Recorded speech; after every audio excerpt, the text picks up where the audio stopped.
All right.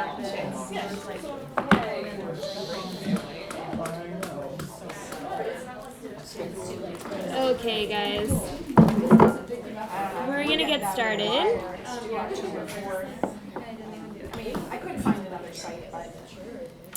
We're gonna get started. Okay, so We're starting. All right. Okay, so thank you. All right, last one, guys, this week. Thank you for coming to the last one. We're gonna start right away because we want to finish last week's stuff, and then I wanted to go over something that people asked me for last year, which was a little bit of an overview on how to decide which test to apply to what question and how to determine that. So I want to make sure we have time to do all of this. And I believe last time we ended with an ANOVA with just one factor, right? So we went through that and we had compared t-tests to this. Now a t-test with looking at differences between groups, group 1 versus group 2 is the same as a univariate ANOVA with one group level, okay? So it's the same thing so far. The advantage of using ANOVA is, say you had 3 groups, for example. You can't do that with a t-test. You have to do 3 t-tests to compare group 1 to 2, 1 to 3, and then 2 to 3. That's 3 tests you have to do, which you'd rather use ANOVA in that case. And so having 3 what's called levels of a factor, anytime you have more than 2 levels of a factor, you can't really use t-tests unless you do a series of them, which isn't the greatest thing to be doing multiple tests, right? And you have to correct for the fact that you're doing multiple tests. So then you could move to using ANOVA. So that's something I don't think I had made very clear last week. That's one advantage of using ANOVA over the t-tests. If the group level factor only has 2 levels, they're technically the same thing. Okay? So does anyone have any questions over on t-tests, chi-squares, or the first sort of ANOVA we went through before I move on? Okay, holler if you do.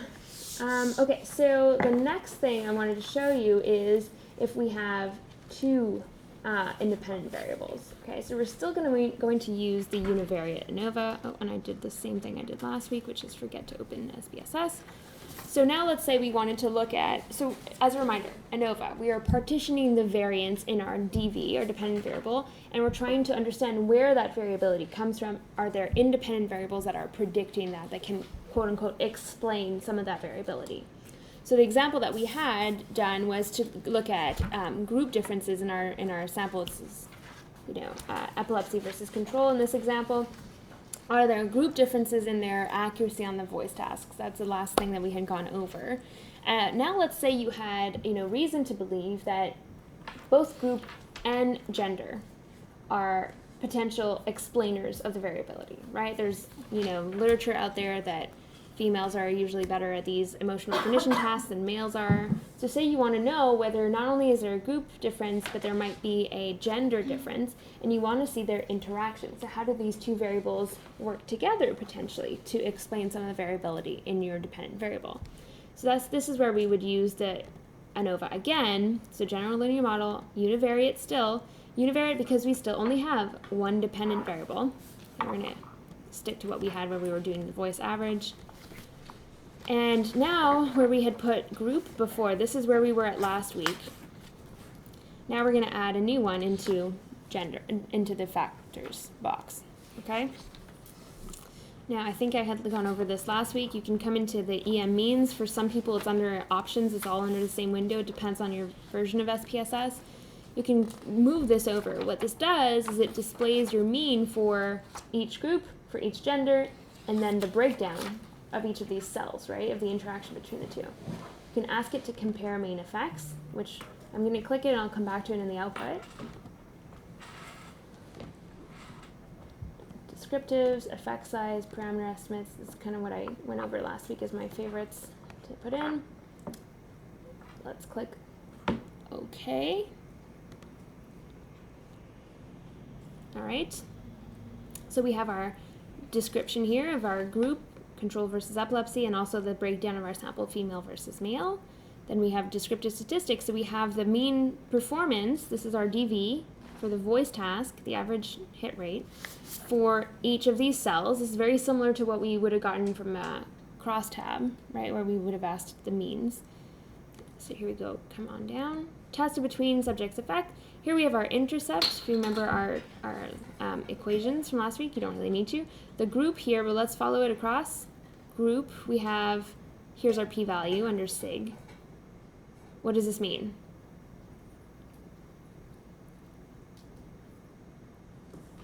There's a significant effective group, which means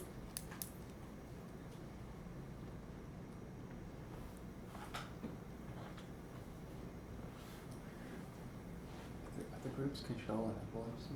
Yeah. So people in the epilepsy group and the control group perform significantly different. That's right. This test. Exactly. Now, how do we know the direction of this? We can either go back up to our descriptive statistics, or we can go down to the marginal means. So when it was called EM means, it's estimated marginal means. Then you can look over here, you have group. Control is 38%, epilepsy 29%. Right? So that's how we know the direction of it. Because there are only 2 levels to this factor, our omnibus test at the top, the group in that line, the F test, tells us there's a difference somewhere between the 2 groups. There's only 2 groups, so then it's very obvious, right? It means that group A is different from group B. If you had a 3-level factor, like I was just talking about, with a possibility of having an extra group in there, what your top line would tell you in your between subject effects, that's called your omnibus test, is that somewhere, somehow, there's a group difference between them, but you don't really know where it's coming from yet. It could be between group A and B, between group A and C, or between group B and C. Right? Then you have to look into the pairwise comparisons, which right underneath your estimates down here, you have your pairwise comparisons. Now, of course, because, like I just said, there's only 2 groups, they're redundant, they're the same. It's the same thing as what we saw above. But in a case where you had more, you would have more lines here comparing the control to epilepsy, epilepsy to control, and the other group, whatever that might be. And then you would follow the significance line here to determine which of these pairs are different. Now this pairwise comparison is the same as a t-test, right? Because a t-test only compares 2 groups. You can't have a 3rd group in there. These are a series of t-tests. Does this make sense to people? So I'm going to back up to my between subject effects. Group we looked at. Gender, going across. Nope, it's not significant. Group by gender, it's not significant. Okay, so I did do this, right, last time where I pretended it was significant and I showed you how to do that, and we did a simple effects test. Some people are saying yes and some people are looking at me blankly. I don't know if I did that. I did do it. Yes. Okay. All right. Does anyone want me to do it again? Sure, go ahead. Okay. So, all right. The group by gender interaction. So say you have an interaction up here. We're going to pretend it's significant for now. Okay. Right now it's not. So what a significant interaction would mean would say that the effective group on accuracy differs depending on whether you're female or male. That's how our gender is coded in this data set. Alternatively, the effective gender on accuracy depends on what group you're in. Okay, so it depends on what level of each factor you're at. To understand what that might look like, go to your estimated marginal means down here, click the group by gender, or you can scroll down.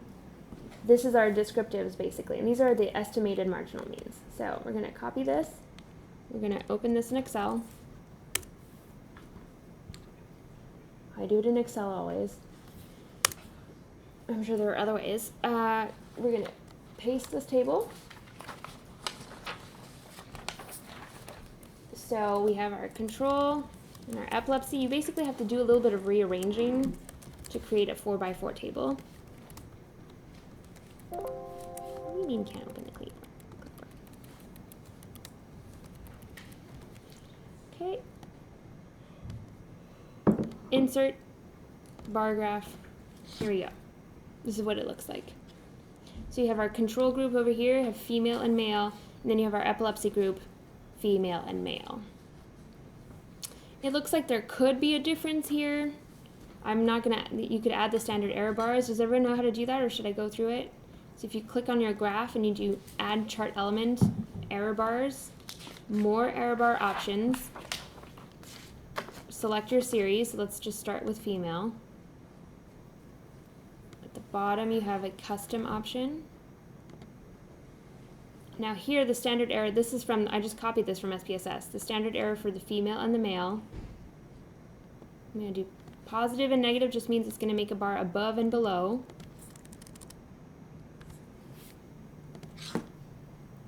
There we go. Okay, so you could do it again.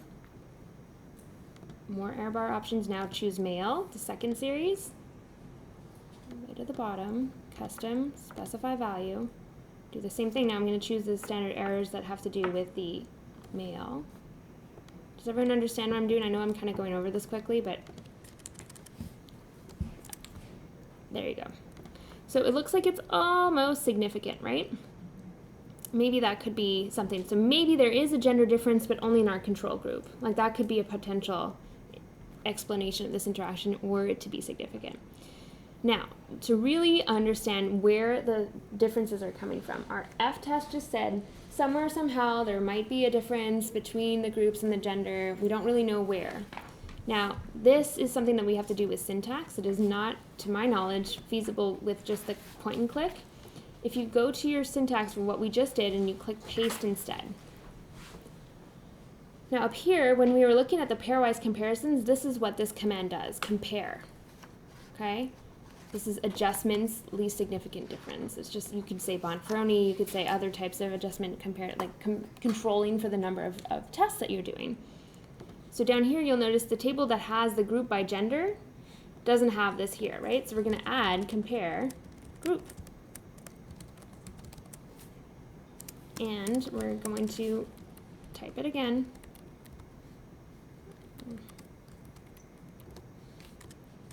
But now I'm going to compare by gender.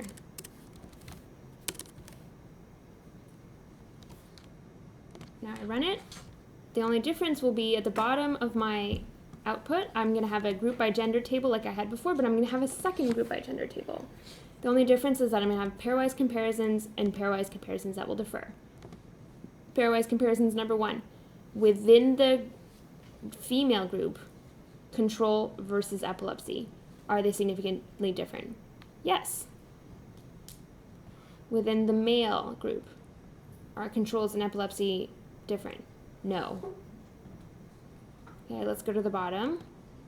Within the control group, are females and males different? Almost. Not quite. Within the epilepsy group, are females and males different?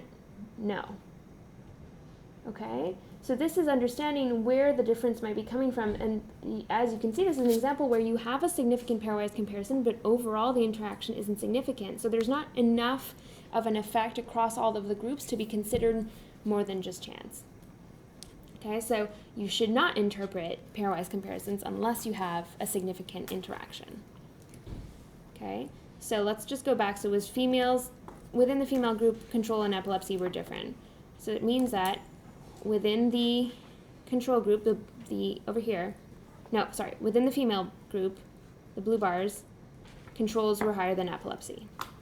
Okay, another way, if you didn't know about this, you can click your graph, go into design, switch row and column. So now, control and epilepsy are the colors, and you have your females over here and your males over here. So that's actually easier to read what we just saw, right? That it was within this group that we see this difference is significant. Okay, does that make sense to people? And we don't want to see an overlap of those bars because then that indicates Exactly.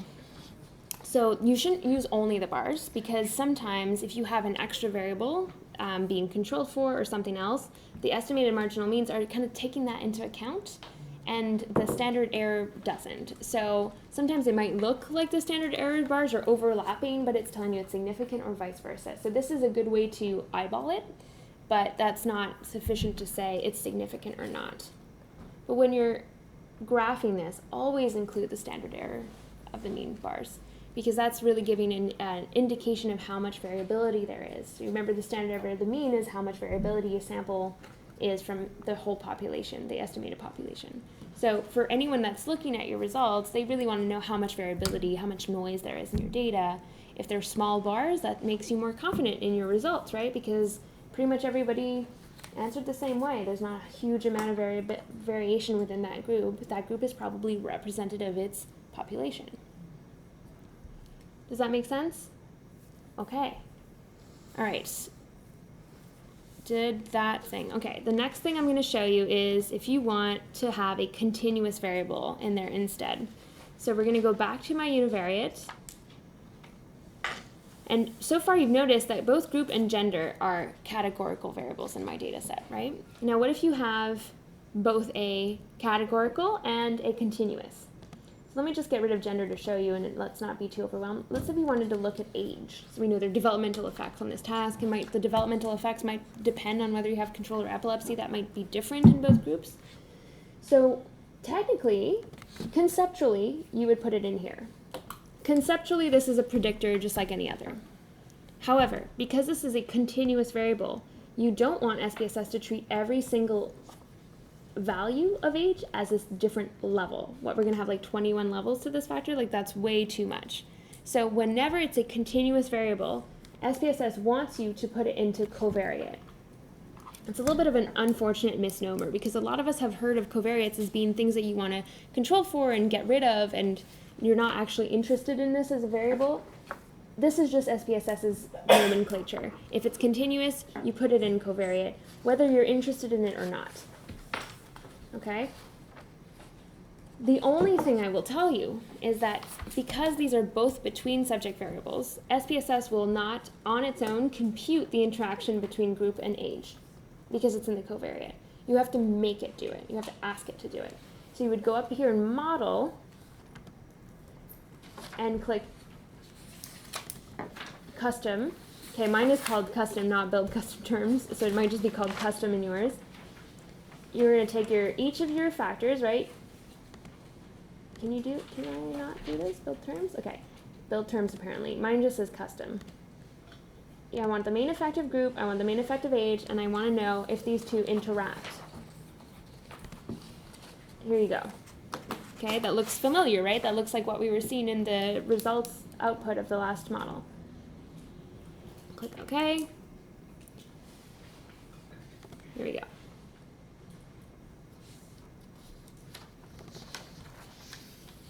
Okay, sure, we had some redundancies. Okay, over here, between subject effects, we have group. Group is, almost no longer significant. I mean, you could call this marginally significant, but now that we added age, this means that the effective group we were seeing is not there if you, quote-unquote, control for age. So control for is like a little bit of a funny term, right? We put it in covariate. What this is saying, if you have two factors in your model simultaneously, and you find an effect of one, it means that the effect is there above and beyond what the other explains. So remember, we have our variance pi. We're partitioning the pi into different factors. What this is suggesting to me, because age is also significant, is that age is actually explaining a huge amount of the pi, and group almost a significant piece of it. But it was way more significant when we weren't including age, which means that age is probably the main driving thing. As all the members of the Nelson Lab know, this is always the case. So it's very upsetting when you're trying to look for things that aren't age, that are predicting something, and it's always age. And our group by age interaction is not significant. Okay, so let's go down. Here are our estimated marginal means for group. Hey, we don't have estimated marginal means for age. How do we do that? Okay, so up here, I didn't ask for something very, very important. Wait for me a second. When I did this earlier and I changed it, what is happening? I really don't need all of those. That's cool.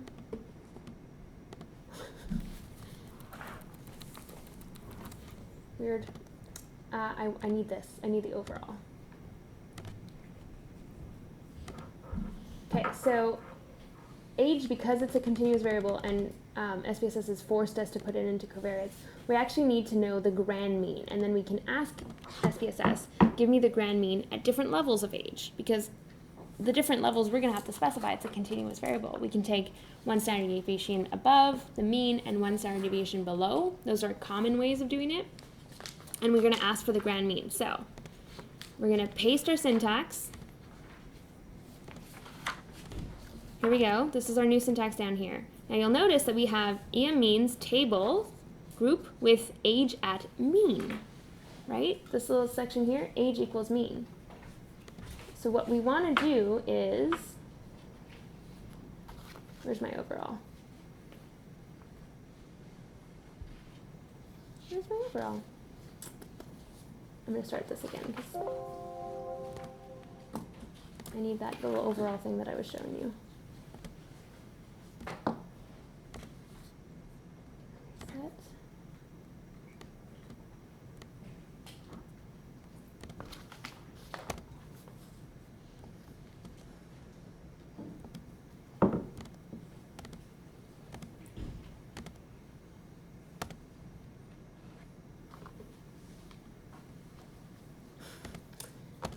Nuts. Oh, did I have to put gender in there instead of group? Doesn't really matter. Let's do gender.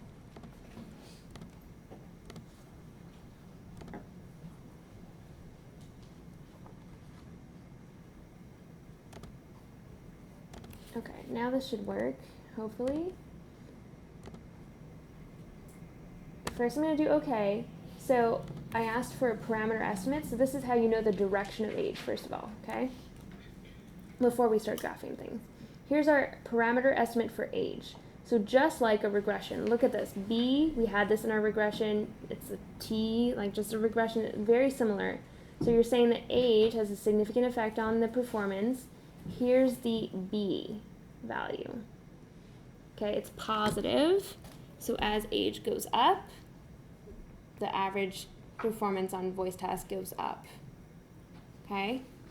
That's how you know the direction. What if you wanted to plot it now, and this is what I've been trying to do unsuccessfully with the syntax. Can you please cooperate? It'd be great.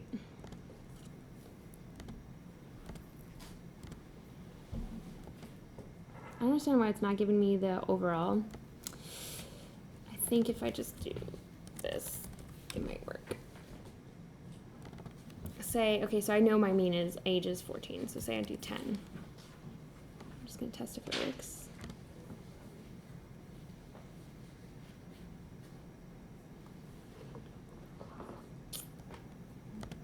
Why is this not working?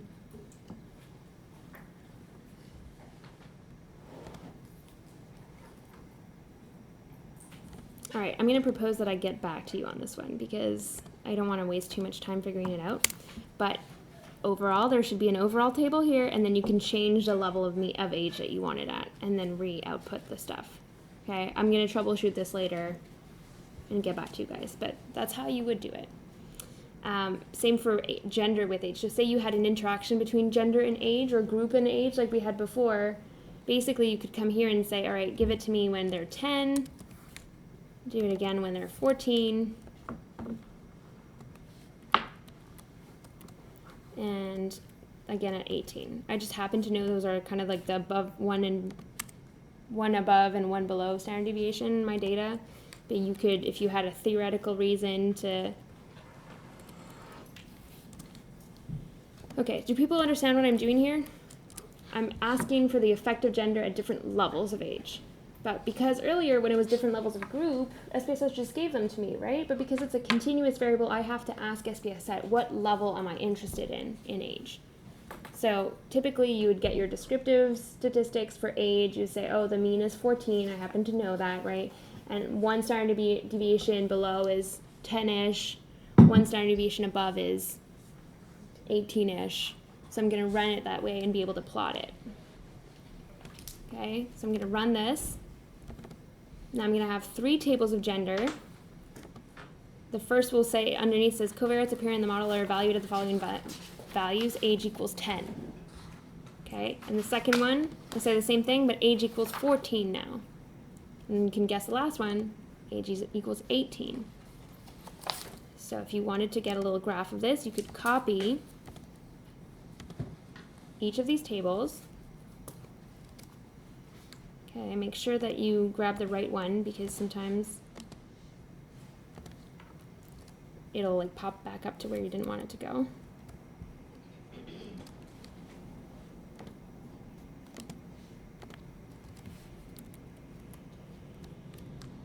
Okay, then you can take these.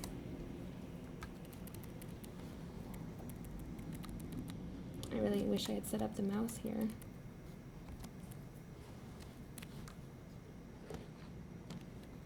Now you'll notice that it has a little subscript A. Can everyone see that? A is just saying that it's the covariates in the model have been set to this, you know, whatever.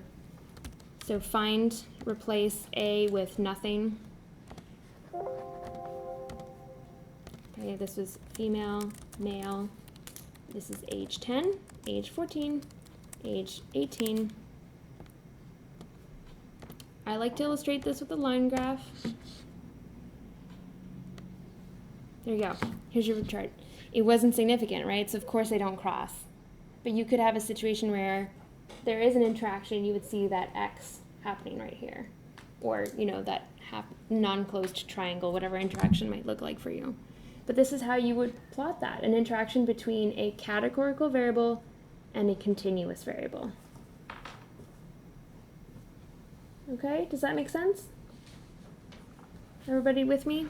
Okay, I went a little bit beyond what I had planned to do, so I think I've covered most of this here. Great. And another way to do this, by the way, if you wanted to get a scatter plot of this, very similar, you would go to Graphs, Legacy Dialogues, Scatter, simple scatter is fine, Age, my Y, what is my Y? What's my dependent variable? Accuracy. Yeah, thank you. Here you go. And then you can do set markers as. Now you might remember this from earlier in the course, one of the earlier times we've met. I generated this plot and I said this is not a comparison of the two, right? I said here we go, here's our scatter dot. I can double click on it and ask me to generate 2 lines.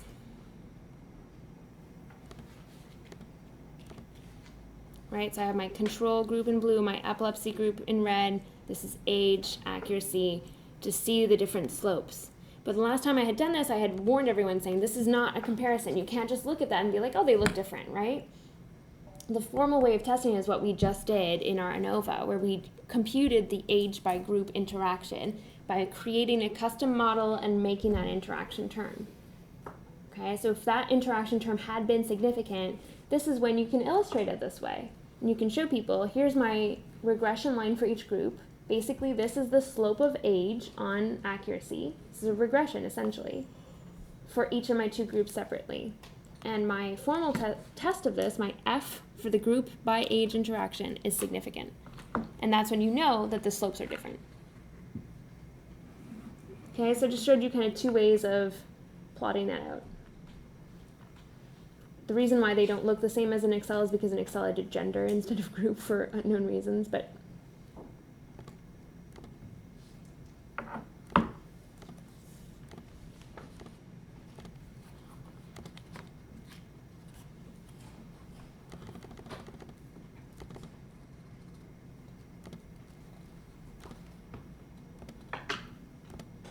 does not look familiar, right?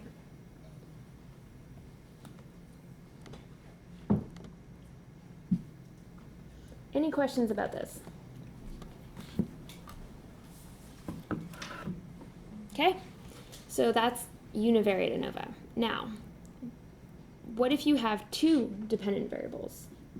Okay, right now we've only been doing 1, right? We had voice accuracy, we were kind of stuck on that one.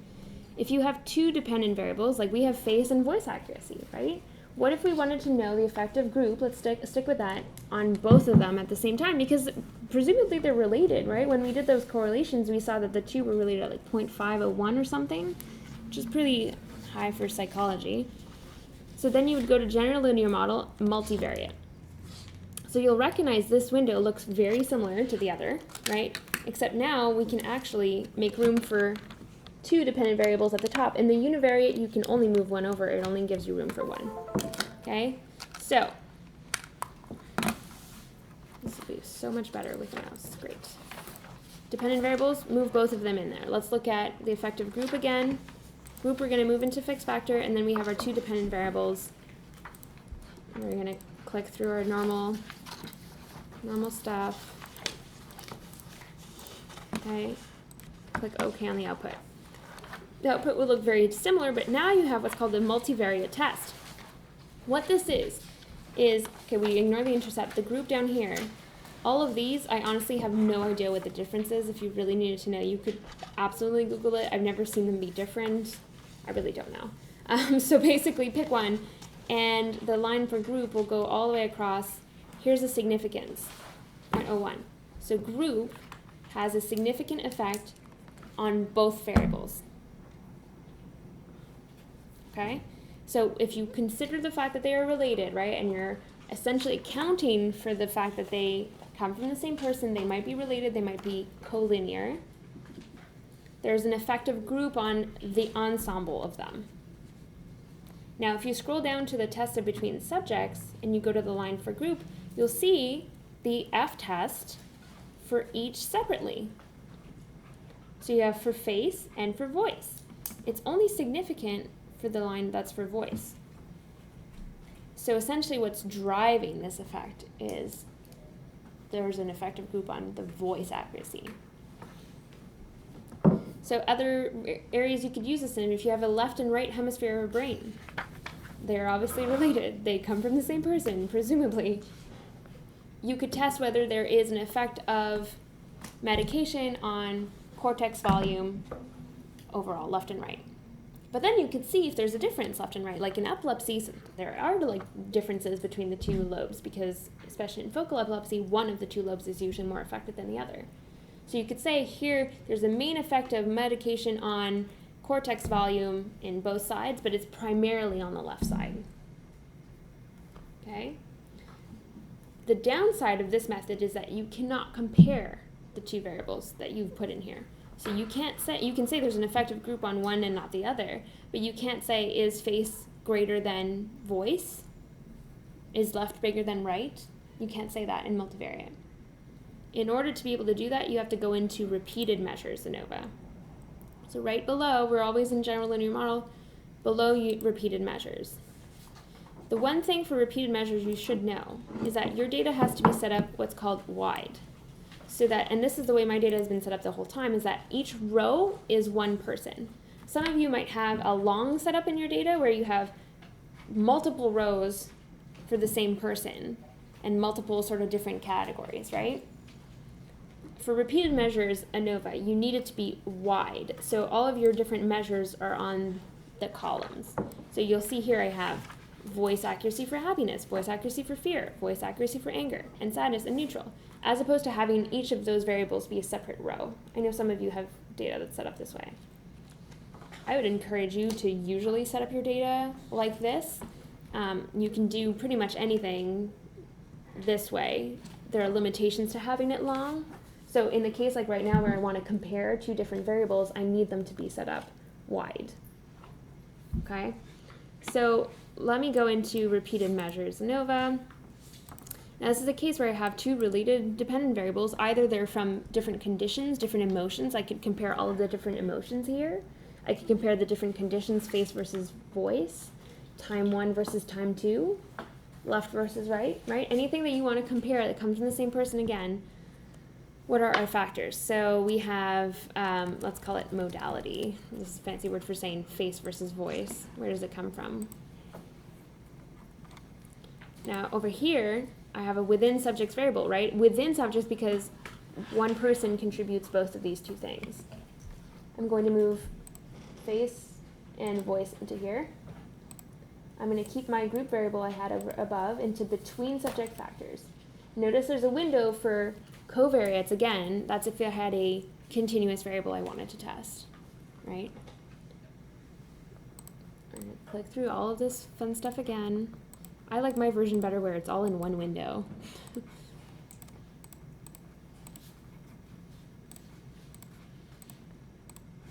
Okay, here's our output. Now up at the top is a very helpful little within subject factor where it tells you number 1 and the modality is face, number 2 is voice. So if you ever forget which one you assign to which, there it is. Scroll down, you've seen this before. Here's our multivariate tests, right? Same concept. Is there effective modality overall? But what you really want to know is down here, tests of within subject effects. Up here, you might have seen this before, Mauchly's, I don't know how to pronounce this, Mauchly's test of sphericity. If you have a factor that has more than 2 levels, you will have a value here, and that will tell you which one of these lines to use. Now, because modality and group in my examples only have 2 levels, there is no such thing. You always take the first line, sphericity assumed. If you have a significant modality, these are all in your notes. If you have a significant Mauchly's, then you should use Greenhouse Geyser, which is just a correction factor. But as you can see, when there are only 2 levels, they're all the same, so it doesn't matter. So we're seeing it as an effective modality, which means what? I know I used the term modality, which is weird. That just means face versus voice. What does that mean? If there's an effective modality on performance. This is a tough one.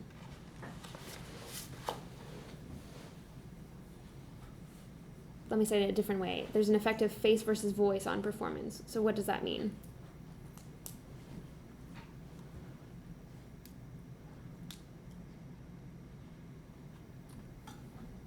The same person has different performance on the 2 tasks? Almost. It means that overall people perform differently on the 2 tasks. So not each person individually, but basically at the whole group level, there is a difference in how people perform in the face versus the voice task. Yes, thank you. Okay, so we could go up to see our descriptives, or we could go down to our estimated marginal means, modality 1, which is face, 76%, modality 2, 35%. So people, on average, are better at the face task. We already knew that from a t-test, right? Like you can see how everything's kind of the same, just different ways of doing this. Now, modality by group, it is not significant. So the face versus voice difference that we were seeing doesn't change whether it's a group. Where's our line for group? We have to go all the way down to between subject effects table. Here it is. It's not significant. Okay? Before it was significant when we considered the 2 together, right? But now we're looking at the effective modality. What we're essentially doing is we're adding to our model. And sometimes adding more variables to your model reduces your significance, right? You remember that whole piece of pie and they were all overlapping? It's the same kind of concept. The more variables you throw in there, sometimes you will obscure true effects. Okay? If you wanted to plot it, here's your interaction. You could do the paste syntax, add those compare lines, make your graph if it were significant. Does this make sense to everybody? I have a question. Yeah. So to avoid obscuring the true effects, do you have any rules of thumb or even thoughts on like the selection of your variables, to what extent you should go, or? It's very hard to say. So this is one reason why publishing null results are difficult, right? Null results could be because you don't have enough people, you don't have enough power in your sample. It could be because you have too many variables and your model, it can't be run. You could have too much error. There's like too many reasons for there to be a null result, right? So it's hard to tell. But essentially you want to try to be as parsimonious as you can in your models, right? So what variables can I get away with not including? And if I'm including a bunch of them, I need to consider, are they very collinear? Do a lot of them overlap? Is it really a good idea for me to put a bunch of variables that overlap with each other to try to predict something? No, not really, right? So you want to try to be as parsimonious as you can, but sometimes we are all testing really complicated models, right? So you have to to some extent, understand that the effect that they might have on your p-value. So maybe even just going back to the literature, this is what we know. Mm-hmm. Use these, and Yeah. also just throw everything in the baby. Exactly. Don't throw the baby in the kitchen sink and everything, right? Like just kind of think about, what are my questions? What do I need to control for? What do I need to integrate, right? Now, in a situation in my multivariate ANOVA where I didn't care about face being greater than voice, right? Maybe left and right, for example, the brain, I didn't really have a reason for there to be like one side of the brain that would be bigger than the other. Then I could use multivariate, because by adding in the side of the brain, the left and right, like I did with modality, I'm using up a degree of freedom for modality and a degree of freedom for its interaction with group, right? So when you're using up degrees of freedom, essentially you're making it harder to solve an equation. So remember our regression equation, we're trying to find the best betas, right, to fit our model. We're trying to get our predicted y to match our exact y that we've observed. Think of it this way for degrees of freedom. If I tell you blank plus blank equals 8, you can solve this many different ways, right? It could be 1 and 7, 2 and 6, etc., etc. Now, if I tell you one of those has to be 6, the only possibility is to have a 2, right? So you've really narrowed down your ways in which you could solve the equation, how many times you can try to get a better fit with your model. It's really like cloud level conceptual version of like what it is to have degrees of freedom. But anytime you're basically saying, here's another factor, here's another predictor, you are narrowing the ability to test different solutions, essentially. You might get to a point where you actually can't fit your model because you have too many predictors for how many people you have. That will, when you have like empty cells in your within subject effects, like you'll have like a lot of dots and like some zeros and maybe those little subscripts. Usually it's because you're trying to overfit it. Like it can't solve the model because you don't have enough people or enough cells to account for all the predictors you're trying to account for. That has happened to me when I'm trying to fit something with like multiple levels. So like a factor that has 2 levels is a lot easier than a factor that has like 7 levels. I was trying to fit a model that had multiple levels, multiple factors that had like 7 levels, and at one point it was like, no, you can't. You don't have enough people.